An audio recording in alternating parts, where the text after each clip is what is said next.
Okay, guys, so solving a 3x3 system using an inverse matrix. Now, this is solely with the calculator.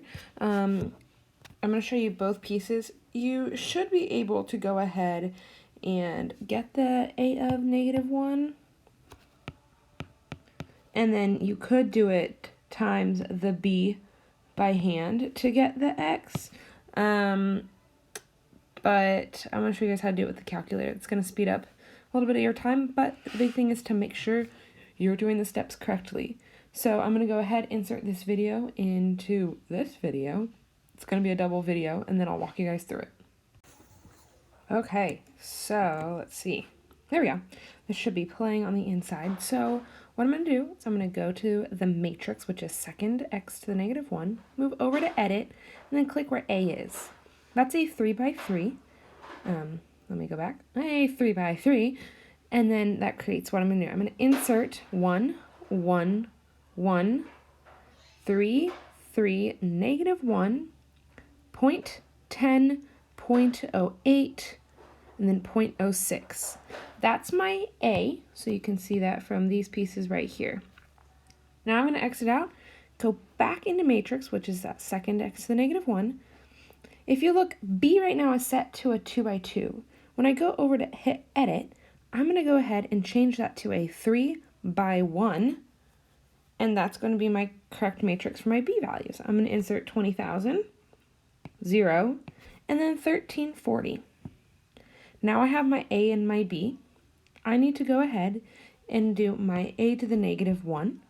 So I'm going to go into matrix, click on the A, hit the -1 button, and it's going to give me -3.25. All right, that's the matrix. I had to pause the video. Okay, now I'll play the video. So now I'm going to go ahead and I'm going to multiply it and then go back in the matrix by my B, which is that 20,000, 0, and 1340. And that's going to give me my answer. And my answer is 2,000. Oops.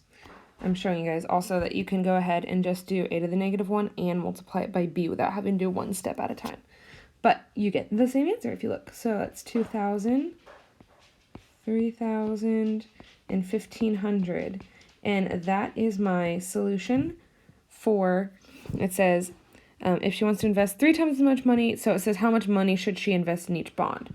So she should invest 2,000 into the 10% bond, 3,000 into the 8% bond, and then 1,500 into the 6% bond. So, word problem, real life example, bonds. I know that's like a big thing right now with the stock market, so look at that. This will show you. Now I don't expect you guys to go ahead and be doing this in real life necessarily unless you plan to go into the financial world, but this is a nice way to do the calculator with it. Now, I know you can do the calculator with a 2x2. However, the 2x2 is to be done by hand. You can go back through and check your answer. However, the 2x2 is very basic, going with the determinant and multiplying through. The 3x3 is going to be done in the calculator. 2x2 is done by hand.